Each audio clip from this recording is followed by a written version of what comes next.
Hello guys. Simple naming date dito sa Pier ng Dimasalang. Ngayon lang.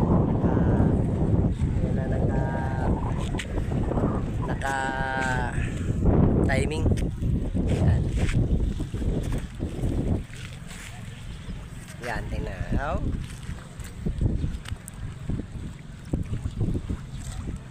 Kaya init.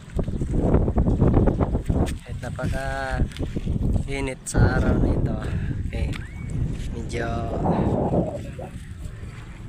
maliwalas ang panahon sa amin ngayon.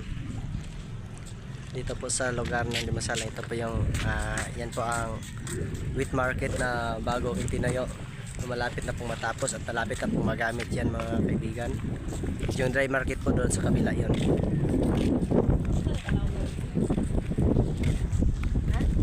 Ha?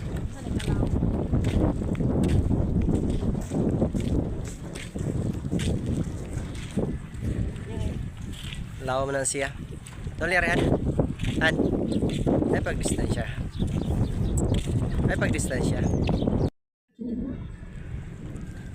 Yeah.